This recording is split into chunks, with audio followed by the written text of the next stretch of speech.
दर्शकवृन्द नमस्ते। नियमित बसाई कार्यक्रम 6 प्रश्नमा स्वागत छ। म निमा काफले।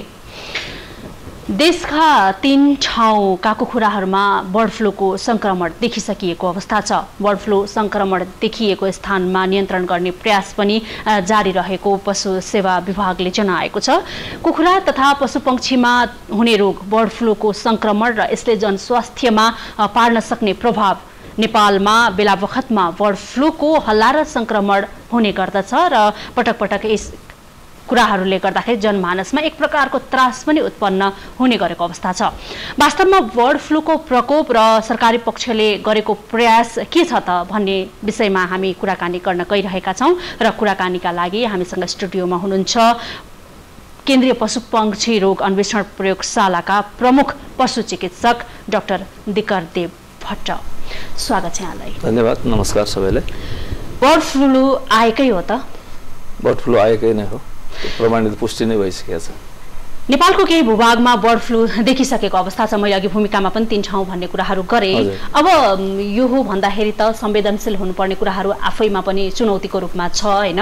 के छ यसबाट बस्ने कुराहरू गर्दाखेरि कसरी कुरा गर्न सकिन्छ? अब यो बर्ड फ्लू चाहिँ मान्छेलाई लाग्ने भएको हुनाले यसलाई बढी महत्त्वका साथ हेरेका छौँ। भन्नलाई नामलाई बर्ड फ्लू भने पनि पन्छीको रोग भनेर बुझिन्छ र अब पन्छीबाट चाहिँ यो रोग मानिसमा लाग्न सक्ने भएको हुनाले जनस्वास्थ्यको दृष्टिकोणले यसलाई धेरै महत्त्वपूर्णका साथ हामीले हेर्नुपर्ने हुन्छ। अब त्यसै सिलसिलामा अब विभागबाट टोलीहरू गएर यसलाई छिटोभन्दा छिटो जुन ठाउँमा देखिएको छ त्यही ठाउँमा नै त्यसलाई निर्मूल पारेर यो रोग अन्यत्र सर्न नपाओस् भन्नको लागि टोली चाहिँ पठाइसकेको अवस्था छ। र यसै सिलसिलामा यो रोगलाई अन्यत्र गयो भने फेरि अब 2 वर्ष अगाडि पनि यो भ्यालीमा चाहिँ पहिले पनि व्यापक रूपमा देखिएको हुनाले यो धेरै बढ्यो भनेदेखि पछि नियन्त्रण गर्नलाई पनि धेरै अप्ठ्यारो हुन्छ। त्यसकारणले हामीले समयमा नै यसलाई नियन्त्रण गर्नुपर्छ भनेर टोली परिचालन भएर अहिले काम गरेर धेरै जसो ठाउँमा उहाँले चाहिँ अलिकति कुखुराहरू नियन्त्रणमा लिएर मारेर त्यसलाई चाहिँ अब डिसङ्क्रमण गरेर खाल्टोमा चाहिँ पुरिसक्यो भएको अवस्था छ। विशेष गरेर देशभरिको कुन ठाउँमा इङ्गित गर्न सकिन्छ यो रोगको प्रकोप? अब यो कुखुरा पालन व्यवसाय खास गरेर अब यो देशभरि नै अहिले रोजगारीको हिसाबले पनि यो सबै ठाउँमा चाहिँ कुखुरा पालन व्यवसाय बढेको छ। तर व्यापक रूपमा भएको ठुल्ठुला सहरहरू जस्तो हाम्रो चितवनमा भयो, हेटौँडा भयो, जुन मकवानपुर भनिरहेको छौँ हामी, अनि काठमाडौँ भ्यालीका 3टा जिल्लाहरू भए, इभन काभ्रेमा भयो, धादिङमा भयो र लगायत अन्य चाहिँ तराईका जिल्लाहरूमा पनि यो व्यापक रूपमा चाहिँ पशुपालनको अन्तर्गत पन्छी पालन चाहिँ व्यापक रूपमा आइराखेको छ। त्यसकारणले यो रोग अहिले 3 ठाउँ मात्रै देखिए तापनि अब यो जान सक्ने यसको सम्भावना सबै ठाउँमा भएको हुनाले समयमा नै हामीले यसको बारेमा चाहिँ अब किसानहरूलाई पनि अवेर गराउने र उहाँहरूले खास गरेर लिन सक्नुपर्ने जैविक सुरक्षाका उपाय नै अनिवार्य हो। यसमा चाहिँ यदि काहीँ कमी कमजोरी के भयो भने त्यसको माध्यमबाट यो चाहिँ सर्दै गएर अलिकता ठुलो रूप लिन सक्छ। जस्तो नेपालको विभिन्न समयमा बर्ड फ्लूको हल्ला चल्ने गर्छ नेपालमा हैन? आम सर्वसाधारण मानिसहरू अन्यलमा पनि पर्ने गर्छन्, हो कि होइन कि भन्ने कुरालाई लिएर अलिकति संवेदनशीलता नभएको या हुँदाखेरि पनि अलिक बढी आत्तिने प्रवृत्ति पनि हुन्छ। किन यस्तो हुन्छ? अनि यो अब यसो थियो, पहिले जुन यसको सुरुमा यो यसको पन्छीमा मात्रै लाग्ने भए तापनि पन्छीबाट पनि यो मान्छेमा लाग्छ भन्ने भयो र पछि यसको चाहिँ अब के देखियो भनेदेखि यो पन्छीबाट मान्छेमा आइसकेपछि मान्छेबाट मान्छेमा पनि लाग्न सक्ने स्थिति आयो भने त्यो भयावह हुनसक्छ। यसकारणले यसलाई पन्छीमा नै आउने बित्तिकै पन्छीमा नै निर्मूल गर्यो भने सकेसम्म त्यो पन्छीबाट मान्छेमा नै नआउन सकोस् र अब मान्छेबाट पनि फेरि मान्छेमा गयो भने त त्यसपछि यसलाई चाहिँ नियन्त्रण गर्न पनि धेरै गाह्रो सक्ने स्थिति हुनसक्छ भन्ने असारले चाहिँ यसको चाहिँ संवेदनशीलता चाहिँ बढी बढाएको अवस्था हो विगत वर्षहरूमा पनि। अब अहिले पनि यो देखिरहेछ, तैपनि मान्छेमा चाहिँ अहिले सरेको प्रमाण सन् 2018-19मा नदेखिएको हुनाले अब बिस्तारै यसलाई मान्छेहरूले यसको बारेमा पनि अध्ययन पनि भयो। त्यस्तो किसिमको व्यापकता नभए हुनाले पनि मान्छे अलिकता पहिलेको जत्रो त्यस्तो आत्तिएको अवस्था चाहिँ छैन अहिले। हजुर, जस्तो संक्रमणको अवस्था देखिएको छ हैन? केन्द्रीय पशुपक्षी रोग नियन्त्रण अन्वेषण प्रयोगशालामा के कस्तो केसहरू आइरहेको छ अहिले? अनि अहिले अब यो यस्तो ठ्याक्कै के हुन्छ भने यो रोग बढेको बेला नियमित रूपले पनि हामीले सर्भिलेन्स कार्यक्रमहरू गरिरहेका हुन्छ। हामीसँग यो केन्द्रीय पशुपक्षी रोग अन्वेषण प्रयोगशाला अन्तर्गत तत्कालीन 5वटा क्षेत्रीय प्रयोगशालाहरू भन्थ्यो जुन अहिले हरेक प्रदेशमा छन् र 5 प्रदेशमै नै छन् तिनीहरू।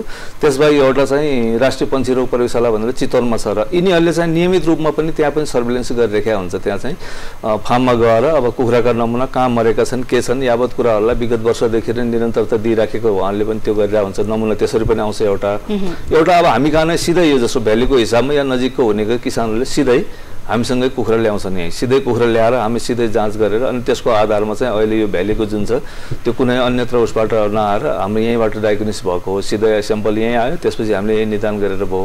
र अन्य जसो चितवनको केसमा त त्यो नमुना हेटौँडाबाट आएर चितवन प्रयोगशालाले यहाँ पठाएर यो भएको हो त्यो चाहिँ। हजुर, जस्तो विगतमा बर्ड फ्लूकै कारणले ज्यान जाने सम्भावनाका कुराहरू पनि गर्दै गर्दाखेरि वास्तवमा कस्तो प्रवृत्तिको कस्तो खालको रोग हो यो, सरकारी निकायले चाहिँ सावधानी अपनाएको पर्याप्त नपुगेको हो कि भन्ने कुराहरू पनि आइरहन्छ नि। अब यसो छ, सरकारी भन्दा पनि यसको लागि अब जनचेतनामूलक कार्यक्रम त सरकारी निकायबाट भइ नै राखेका हुन्छन्। यसलाई यो यस्तो रोग हो भनेर त्योभन्दा पनि बढी यो पन्छीलाई नै बढी तुरुन्तै लागेर चाहिँ पन्छीको बढी चाहिँ क्षति हुने भयो हुनाले किसानलाई आर्थिक नोक्सानी त्यताबाट हुने हो। र त्यो आर्थिक नोक्सानीको साथसाथै यो चाहिँ कुनै किसिमले चाहिँ अब हाम्रो तर्फबाट चाहिँ कन्ट्रोलभन्दा बाहिर गयो भने मान्छेमा आउन सक्ने सम्भावना भएको हुनाले दुईटै पक्षलाई जनस्वास्थ्यको दृष्टिकोणले पनि हामीले इम्पोर्टेन्ट हिसाबले हेर्नुपर्ने र किसानको पनि आय स्रोतको हिसाबको यो रोजगारी भएको हुनाले पनि जैविक सुरक्षा राम्ररी बनाएर उहाँलाई चाहिँ पालन गर्नु पर्यो भन्ने किसिमको चाहिँ विभिन्न जिल्लामा त्यसरी नै यो कुराहरू चाहिँ अनि जनचेतनामूलक कार्यहरू हामी अगाडि बढाइरहेका छौँ। जस्तो रोग सर्छ, जस्तो मासुहरू कुखुराको मासु खाँदाखेरि त्यसमा अझ बढी पकाउँदाखेरि त्यो रोगहरू आउँदैन भन्ने खालको यो अन्यलता पनि जुन छ नि, यो के हो, कसरी सर्छ, कति चाँडो सर्छ, के हुन्छ? अब यो विषाणु यसो छ, यो विषाणु एकदमै हाइली फ्रेजाइल अर्थात् छिटो अलिकता इभन 70-75 डिग्रीमा अन्डा उम्लेछ भने त्योभन्दा माथि गयो पनि मर्छ भन्ने छ। तर 100 डिग्रीसम्म हामी पकाउने भएको हुनाले यो भाइरस मरिहाल्छ। त्यसकारणले पाकेको मासु खाँदाखेरि त्यो चाहिँ सुरक्षित छ, उमालेको राम्रो अन्डा खाँदाखेरि यो सुरक्षित छ भन्ने किसिमको चाहिँ अलि प्रमाणित भएको छ यो। त्यसकारण त्यो पकाएको चिजमा चाहिँ प्रत्यक्ष हुँदैन।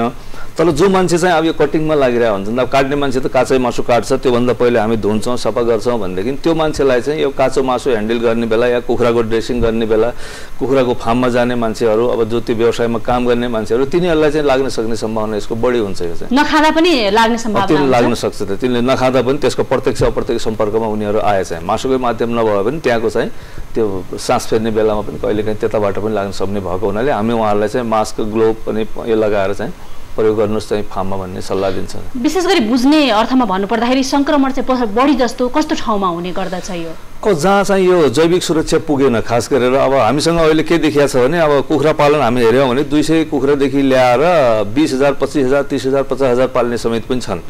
त त्यो एकै एरियामा भयो भनेदेखि सामान्यतया 200 कुखुरावालाको रोग आएछ, कुनै किसिमको पनि रोग आएछ, उसको 200 कुखुरा मऱ्यो, उसलाई ठुलो क्षति भएन। तर त्यो 200 कुखुरा पाल्ने 10,000 कुखुरा 5,000 पाल्नेको नजिकमा छ भनेदेखि त्यो 200 कुखुराबाट त्यो 10,000, 5,000मा गएपछि उसको त ठुलो क्षति हुने भयो। त्यसकारणले यो अब मापदण्ड हाम्रो ठ्याक्कै कहाँ कति पाल्ने भन्ने नभएको हुनाले यस्ता चिजहरूले गर्दाखेरि अब सानो नेग्लिजेन्सी 200 पाल्नेले धेरै चाहिँ जैविक सुरक्षाको त्यो अपनाउनतिर ऊ लाग्दैन, भयो ठिकै छ, नभए मरिहाल्यो जे छ भन्ने किसिमले ऊ जान सक्छ। तर 20,000 पाल्ने त धेरै सुरक्षा गर्ने प्रयास गर्छ त्यसलाई जैविक सुरक्षा। अनि उसको सुरक्षा नहुँदाखेरि त्यसमा रोग आयो भने त्यसबाट त्यसका नजिक भयो भने सर्न सक्ने सम्भावना व्यापक भएको छ र त्यसरी नै यो सरेको देखिन्छ अहिले। जस्तो कुखुरा पालन व्यवसायमा आबद्ध जस्तो कृषक व्यवसायी तथा यसमा आबद्ध व्यक्तिहरूले बढी गरेर चाहिँ कुन कुरामा अलिक बढी संवेदनशील हुनुपर्छ, कुन कुरामा बढी ध्यान दिनुपर्छ? किन उपभोक्तासम्म पुग्दाखेरि त पकाएर खाने कुराहरूसम्मका कुरा पुग्लान् हैन, अब व्यवसाय गर्नेले नै सोच्नुपर्ने अवस्था हुन्छ नि त। व्यवसाय गर्नेले अब मेन कुरा सोच्नुपर्ने यो के भने विगत वर्षमा पनि जुन रोग देखियो त्यसबाट पनि हामीले राम्रो शिक्षा पाठ पाइसकेका छौँ कि हाम्रो जैविक सुरक्षा नै कमी भएको कारणले यो रोगहरू फैलिए। त्यसले गर्दाखेरि एक, अनि दोस्रो कुरा यही मैले भने हाम्रो सानो कुखुरादेखि ठुलो कुखुरा पाल्ने भएको हुनाले अब त्यहाँबाट पनि एउटा त्यो किसिमको पनि सर्ने भयो। अनि हाम्रो कुखुरा पालक किसान अनि कुखुरा कटिङ गर्ने ठाउँहरू अर्थात् त्यहाँ खुवाउने मान्छेहरूको त्यो नजिकै छन्। त्यहाँ चाहिँ अब जस्तो कुनै कुखुरा अर्को ठाउँबाट रोगी या कुनै किसिमले परेछ र त्यो टोलमा त्यहाँ पुगेछ भनेदेखि अब कहिलेकाहीँ त्यो फाँक भुत्लायो बाहिरै फाल्यो, त्यो फाँक छँदाखेरि कि अब कुकुर भयो, बिरालो भयो, तिनीहरूले लगेर वरपर जाने, हावाले गऱ्यो या चराले लग्यो, अनि उसको फार्म नजिकमा यसरी जाँदै गऱ्यो भनेदेखि अनि ठुलो फार्मवाला चाहिँ ठुलो जोखिम हुने भयो। त्यो साना कुखुरा 1-2 कुखुरा काटेको ठाउँबाट चाहिँ गर्दाखेरि त्यो फोहोरले गर्दाखेरि त्यो हुने स्थिति भयो हुनाले उनीहरूले सके भनेदेखि ठुलो फार्म पाल्ने चाहिँ जैविक सुरक्षामा नै विशेष ध्यान दिनुपर्ने हुन्छ। चाहिँ रोग निर्मूलीकरणकै अवस्था चाहिँ कस्तो छ? अब निर्मूलीकरण त यस्तो छ, अब एकचोटि पहिले हामीले प्रयास त के हुन्थ्यो कि रोग चाहिँ प्रवेशै नगरोस् भन्ने एउटा चाहना हो। अब प्रवेश नगरोस् भन्दै पनि यो आइहाल्यो, देशमा भित्रिसक्यो। त्यसपछि दोस्रो स्टेपमा हामी के गर्छौँ भने रोग भित्रिसकेको छ भने यो फैलिन नपाओस् भन्ने किसिमको हुन्छ। त्यसलाई चाहिँ अब जहाँ छ भने आइसक्यो भनेदेखि पनि त्यहीँनिर चाहिँ त्यसलाई नै स्टम्पिङ आउट गरेर त्यहीँ नै निर्मूल पार्ने भन्ने किसिमका 3 स्ट्रेटेजीमा हामी जान्छौँ। पहिले नआओस्, आइहालेछ भने त्यसलाई त्यही खतम पार्न, त्यो आइहालेछ त्यहाँबाट पनि खतम पार्न, त्यो टाढा नफैलियोस् भन्ने 3टा स्टेपमा हिसाबमा गएको हुनाले त्यसै कारणले के हो भने यो पहिले लाग्ने भने कुखुरामा हो। त्यसमा यो कुखुरा मार्नेको उद्देश्य पनि त्यही हो। जसो नजिकमा राम्रै कुखुरा पनि हुन सक्छन्, त्यो कुखुरा रोगीमा एक ठाउँमा छ भने त्यो रोग त्यसबाट जाने भने पहिले कुखुरामा हो। त्यो कुखुरा मारिदियौँ भनेदेखि त्यो कुखुरामा जानु पाउँदैन, कुखुरामा गएन भनेदेखि मान्छेमा आउनु पाउने भएन भन्ने किसिमले यो टी स्ट्रेटेजीको हिसाबले अहिले स्टम्पिङ आउट अपरेसनहरू चलाइरहेका छन्। हजुर, हामी फेरि यो कुरामा आउँछौँ। दर्शकवृन्द, हामी कुरा गरिरहेका छौँ बर्ड फ्लूको विषयमा र यो कुराकानी जारी नै छ। अहिलेलाई ब्रेक।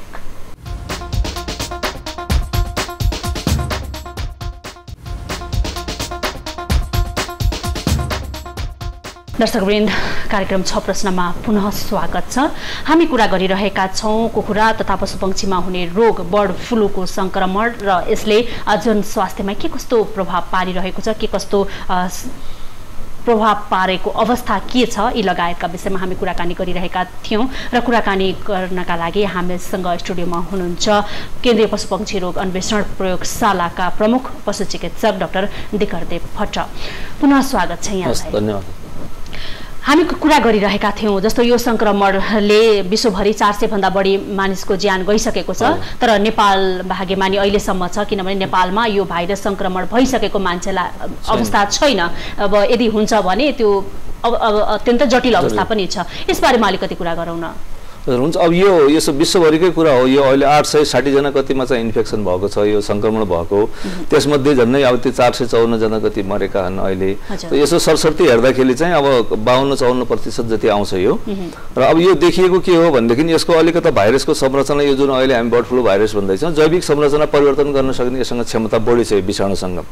झन् 1918 कै कुरा गर्ने हो भने त्यति बेला देखिएको यही भाइरसले गर्दाखेरि 2% मात्रै मान्छेमा चाहिँ मृत्यु हुने स्थितिमा पुगेको थियो भने अब अहिले हामी यो सिचुएसनमा पुग्दाखेरि चाहिँ अब यति चाहिँ झन्नै अब हामी 52%मा गइसक्यो हुनाले यो संरचना बदलिराखेको छ। त्यसकारणले भोलिका दिनमा पनि अलिकता फास्ट रूपले हुन्छ, हार्ड रूपले आइराखेर चाहिँ मान्छेमा बढी क्षति गर्न सक्छ भन्ने भएको हुनाले हामीले यसलाई चाहिँ बढी महत्त्वका साथ हेर्नुपर्छ र यो रोगलाई चाहिँ कहीँ अन्यत्र सर्न दिनबाट चाहिँ रोक्नुपर्ने चाहिँ पूर्ण प्रयास गर्नुपर्छ। जस्तो मानिसको जीवजानमा यदि संक्रमण भइसकेको अवस्थामा इम्युनिटीका कारणले मात्रै बाँच्ने अवस्था हुन्छ या रोगको अरू के विकल्प हुन्छ? यसको अब ठ्याक्कै यसको विषाणुबाट लाग्ने अथवा भाइरसबाट लाग्ने भएकोले यसको एकदमै अहिलेसम्म ठ्याक्कै यो इलाज भन्ने चाहिँ छैन। तैपनि अब प्रिभेन्सन बचाउको लागि इभन जो मान्छे त्यसमा जान्छ तिनीहरूलाई पनि हामी यो टमी फ्लू भन्ने एउटा औषधि छ, त्यो प्रयोग उहाँले पनि गर्छन्। अब त्यसलाई इन्फेक्सनको बेला पनि त्यसलाई नै दिने गरेका छन्। इभन बिफोर इन्फेक्सन पनि त्यसलाई चाहिँ नलागोस् भन्नको लागि पनि त्यो टमी फ्लू खाएर नै यस्तोमा जाने ताकि जोखिम कम होस् भन्ने किसिमले त्यो औषधि चलाइरहेका छन्। यसमा एन्टिभाइरल औषधि हो त्यो, तर त्यही पनि ग्यारेन्टी चाहिँ छ है भन्ने किसिमले यसले बचाउँछ नै भन्ने चाहिँ छैन यसमा चाहिँ। त्यस कारण लागिसकेपछि यसको चाहिँ बाँच्ने चान्सेस कम हुन्छ। अब सेल्फै इम्युनिटी जुन मैले भने शरीरको आफ्नो बचाउ गर्ने क्षमता जसको बलियो छ त्यो बाँच्न सक्छ, अनि इम्युनिटी पावर कम छ भनेदेखि त्यसलाई छिटो पनि हुन सक्छ चाहिँ। भनेपछि औषधि उपचार त्यस्तो खालको केही पनि छैन, त्यस्तो चाहिँ एकदम छैन। जस्तो अहिलेसम्मको अवस्थालाई हेर्दाखेरि सोमबारसम्मको कुरा गर्दाखेरि 24,754वटा कुखुरा नष्ट गरिसकिएको अवस्था छ। हामी कहाँ यहाँ अलिकति प्रचलन के पनि छ भने व्यवसाय अलिकति बढोत्तरी हुँदै गर्दाखेरि यो बर्ड फ्लूको संक्रमण देखाइदियो भने एक किसिमको त्रास हुने र कुखुरा मार्ने यो प्रवृत्ति छ र यसले किसानलाई प्रत्यक्ष रूपमा असर परिरहेको छ भन्ने खालको यो हल्लाको पछि लाग्ने पनि भन्ने कुराहरू छ नि। यो अवस्था के हो? यो अब यसो यो साइन्टिफिक एभिडेन्सको आधारमा मात्रै भएको हो यो होइन। अब त्यसै घोषणा गर्ने या त्यसै भन्ने कुरा भएन। यो चाहिँ विभिन्न अब जुन पिसिआर अहिले हाइली एडभान्स टेक्नोलोजीको हामी युज गरेर यसलाई गरेका छौँ र विगत वर्षहरूमा यो टेस्ट यहाँ नभयो भनेले हामीले अस्ट्रेलिया या अनि युकेमा पठाएर चाहिँ हामी टेस्ट गर्ने थियो। अहिले हाम्रो यही नै ल्याबमा नै यो सुविधा भएको हुनाले यहीँ त्यो गरिराखेका हुनाले हो।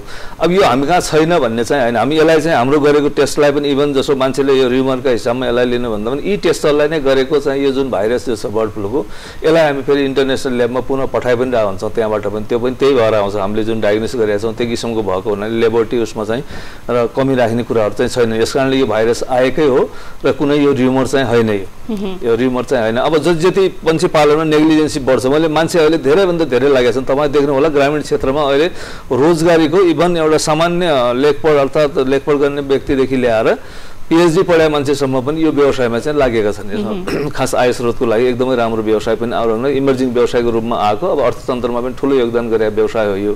त अलिकता कतै कतै के देखिन्छ भने त्यो रोगको मैले भने नि यो तयारी नभएको कारणले जैविक सुरक्षाका उपाय कसरी अपनाउने अथवा दाना कहाँबाट ल्याउने औषधि कहाँबाट ल्याउने बिरामी भयो भने डाक्टर कसलाई सल्लाह गर्ने अर्थात् खोर कसरी बनाउने पानीहरूलाई के दिनुपर्छ कुन बेला कुन भ्याक्सिन दिनु सबै किसिमका तालिम लिएर सबैले गरेका छैनन्। अब व्यवहारिक पक्षमा कुनै बेला के भने एकान्तमा पाल्या छ त्यहाँ अरू चाहिँ छैन बायोसेफ्टी राम्रो छ चलिरहेको थियो। अब मान्छे पनि बढ्दै गयो त धेरै किसिमको कुखुरा गऱ्यो भने अब मान्छेले के गर्छ पहिले पालिराख्या पनि आफैले हुन्छ पालेको काम सकियो भनेदेखि उसले ढुवानीको काममा आफ्नो गाडीमा अरू पनि ओसार्छ त्यति बेला त्यो ओसार्ने बेलामा कहिलेकाहीँ त्यो रोगी कुखुरा रोग भयो पनि ओसार्न सकिने भएको हुनाले यसले गर्दा अहिलेको जुन हाम्रो देखिरहेछ मेरो आफ्नो बुझाइमा के छ भने जुन त्यो अहिलेका चाहिँ रोग सर्दै गइरहेको छ भने यिनीहरूको दाना सप्लाई गर्ने अर्थात् जुन हुन्छ त्यो खास गरी ट्रक जुन भनौँ ढुवानी गर्ने एउटै हुन्छ त्यसैले दाना 10 को बोरामा कहाँ छोड्छ 10 अर्को छोड्छ 10 अर्कोमा छोड्छ त्यो फार्ममा गएको हुनाले त्यसैको सङ्कलनबाट चाहिँ अलिक फास्ट घुमिरहेको जस्तो देखिन्छ एउटा। अर्को अब अलिकति हावा चल्ने मौसम पनि हो यो फागुन चैतको महिना त्यो हावाबाट पनि यो भाइरस कहिलेकाहीँ नजिकमा मुभ हुन्छ। त्यो हिजो एउटा उदाहरण आएको थियो उहाँ चाहिँ नजिकैमा थियो मारिदिन्छ ल मार्नु पर्यो यो भन्दा अहिले नमार्नुहोस् मेरो राम्रै छ भनेर उहाँले चाहिँ मार्न दिनुभयो भने त्यो चाहिँ हाम्रो एरियाभन्दा अलिक बाहिर हो भन्ने कुरा गर्थ्यो उनले होइन। तर उसलाई चाहिँ होइन मारिदिने हो भने मारिदिन्छ किन यसले पनि भोलिको दिनमा सङ्क्रमण गर्न सक्छ भन्दाखेरि होइन मेरो राम्रो दाना खान्छ अन्डा राम्रो छ रन्दिनुहोस् भनेर उहाँले भन्नुभयो छोड्यो त्यही दिन गरेर त्यसमा त्यो रोग पनि थिएन सब ठिकै छ उहाँको। तर हिजो आएर उहाँको चाहिँ भने अस्ति साँझदेखि मेरो मऱ्यो 500 कुखुरा मेरो मरिसक्यो मारिदिनु पर्यो भन्नमा पुग्यो कि त्यस कारण त्यो नजिकमा छ भने 100-150 मिटरमा त त्यो त हावाबाट पनि गइहाल्यो त्यो चाहिँ तुरुन्तै। यहाँ चाहिँ अलिकति पहिले सङ्क्रमण भएको थियो त्यो त इन्क्युबेसन पिरियडमा थियो होला त्यो सङ्क्रमण अवधिमा रहिराख्यो भन्ने त्यसो नदेखिने भयो हुनाले यस्तो चिजले गर्दाखेरि जैविक सुरक्षा नै एकदम इम्पोर्टेन्स छ यसमा चाहिँ नभए चाहिँ हामी जैविक सुरक्षा हिसाबले गएन भनेदेखि यो अजगा पनि बढ्न सक्छ। र अर्को कुरा 2-3 वर्ष अगाडि जुन हामीले कुखुराहरू मारेर खाल्टोमा हालेका छौँ अब त्यो पनि के भाइरस जमिन मुनि नै राखेका छौँ खाल्टो मुनि छ त्यो जुन अब दानाहरू चाहिँ हामीले डम्पिङ गरेका थियौँ केही जलायौँ केही पुर्यौँ त्यसपछि त्यो जुन सुली थियो केही किसिमले त्यसलाई पनि साफसफाइ गरेर खाल्टो मुनि हालेर गरेका छ भने कतैबाट लिकेज भएर गयो भने भाइरस अब चिसो मौसममा यसमा फ्रिजिङ मेन्टेनमा कति बच्ने के बच्ने भन्ने पनि यसको चाहिँ अहिले पक्ष चाहिँ त्यो पनि देखिन सक्छ। त्यस कारणले तल भएको भाइरस आयो कि भन्ने कुरा न त नयाँ तरिकाले कसरी आयो भन्ने किसिमको त्यो पनि एउटा रिजन हुनसक्छ भन्ने छ। जस्तो रोग लागिसकेपछिको समस्या त आफ्नो ठाउँमा छ रोग लाग्ने नदिनका लागि जुन गर्नुपर्ने अवस्था हुन्छ हुन त भाइरस हो सर्दै जाने कुराहरू होला र निर्मूलीकरण गर्न अघि जति चुनौतीका कुराहरू पनि छन् होइन तर यसको लागि पनि प्रयासरत हुनुपर्छ जस्तो लाग्छ नि होइन। अनि यो एकदम सही हजुरको भनेको यसमा खास गरेर अब यो जैविक सुरक्षा बाहेक एउटा उपाय यसको खोप पनि हो होइन रोग नलाग्दिनलाई हामीले खोप लाउने हो। अब धेरै देशले यसको चाहिँ खोप लगाइ पनि राखेका छन् र खोप लागेको देशमा पनि यहाँबाट चाहिँ अध्ययन गर्दा प्लस हाम्रो देशको कन्टेक्स्टमा हेर्दा पनि उहाँहरूका पनि यो चाहिँ रोग रोकिएन खोप लगाइसकेपछि नरोकिने कारण के हो त भनेर यो अब इन्टरनेसनल लेभलमा विभिन्न वर्कसप सेमिनारहरूबाट बुझ्दाखेरि के देखियो भने अब भाइरसले विषाणुले आफ्नो जैविक संरचना पटक परिवर्तन गरिरहेको छ अनि त्यो पटक परिवर्तन गरिरहेको हुनाले एक पटकलाई निकालेको जो खोप छ दोस्रो पटकलाई काम नगर्ने भयो त्यही। अब त्यस्तो खोप हाम्रो जस्तो देशले त हामी गर्न सक्दैन जस्तो आज एउटा चाहिँ खोप लगायो यो रोगको लागि भनेर गऱ्यौँ त्यसैलाई फेरि अर्को कुनै ठाउँमा रोग देखिएछ भनेदेखि त्यो खोप काम गर्दैन फेरि नयाँ खोप बनाउनु पर्यो। अब हामी त त्यस्तो खोप बनाउन सक्ने त्यति टेक्नोलोजी हामीसँग छैन फेरि अर्काको देशको ल्याएर ल्याउने हो। त्यसले गर्दा अहिले सर्टेन जिल्लाहरूमा यो व्यापक रूपमा भए पनि देशमा भरि त पुगेको छैन। अब खोप लगायो भनेदेखि त त्यसको माध्यमबाट पनि त्यो त्यसमा जाने भयो त्यसपछि अब इन्फेक्सन हुने सम्भावना पनि रहिराख्ने भयो त्यसले गर्दाखेरि यो धान्न सक्दैन कि भन्ने हिसाबले त्योभन्दा अब जैविक सुरक्षामा जाउँ। अब अरू यसको बारेमा पनि अहिले पनि बहस चलिरहेका छन् खोप दिने कि लाउने कि नलाउने भनेर व्यवसायीहरूसँग बसेर यसबारेमा छलफल चाहिँ चलिएको छ अहिले मैले त्यो बुझेअनुसार विभागमा।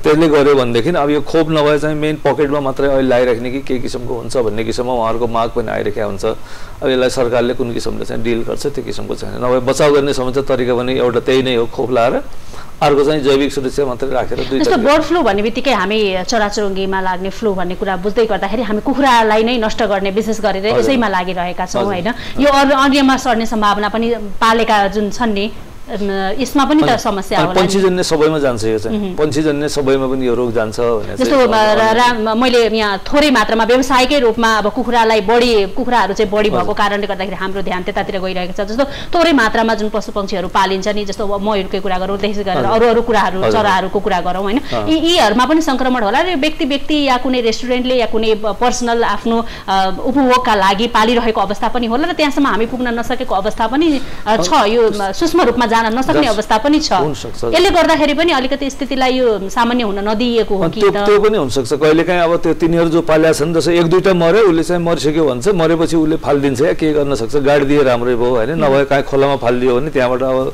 चिल्ल्या होला, कुनै चिजले लगेर अर्को ठाउँ झार्छ, त्यति साँच्चै त्यो रोगले मर्या रहेछ भने त्यो ठाउँमा कुकुरले लैजाला, बिरालोले लैजाला, अनि यसो गर्दा गर्दै रोग त त्यताबाट पनि सर्न सक्छ। त्यो हुनाले एउटै कुखुरो पनि रोगी रहेछ भनेदेखि त त्यो रोग सार्नलाई चाहिँ प्रशस्त भइहाल्छ। त्यसलाई चाहिँ अन्तमा मासु खाने कि नखाने? मासु चाहिँ राम्रै पकाएर खाने। त्यो भएपछि अब सबै रोगी त खानै हुँदैन। त्यसमा चाहिँ जुन भने अब यो बर्ड फ्लू नै कुखुरो हो भनेपछि त खाने भन्ने कुरा भयो भएन, त्यो बर्ड फ्लूकै हो भने तपाईँ स्योर हुनुहुन्छ भने, नभए अन्य मासुलाई त सबैलाई त रोगी भन्न मिलेन।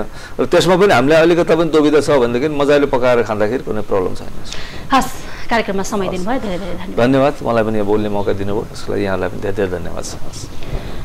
दर्शकवृन्द, हामी कुरा गरिरहेका थियौँ कुखुरा तथा पशुपक्षीमा हुने रोग बर्ड फ्लूको संक्रमण र यसले जनस्वास्थ्यमा पार्न सक्ने के प्रभाव छ। यसै गरेर नेपालमा बेला बखतमा बर्ड फ्लूको हल्ला र संक्रमण हुने गर्दछ। के हो अवस्था, के हो अहिलेको अवस्थालाई हामी कसरी मूल्याङ्कन गर्न सक्छौँ, वास्तवमा बर्ड फ्लूको प्रकोप र सरकारी पक्षले गरेको प्रयास के कस्ता छन्, यी विषयमा हामी कुराकानी गरिरहेका थियौँ। र कुराकानी गर्नका लागि हामीसँग स्टुडियोमा हुनुहुन्थ्यो केन्द्रीय पशुपक्षी रोग अन्वेषण प्रयोगशालाका प्रमुख पशु चिकित्सक डाक्टर दिकरदेव भट्ट। कार्यक्रम 6 प्रश्नको समय सकिएको छ। हामी निरन्तर न्युजमा छौँ। नमस्ते।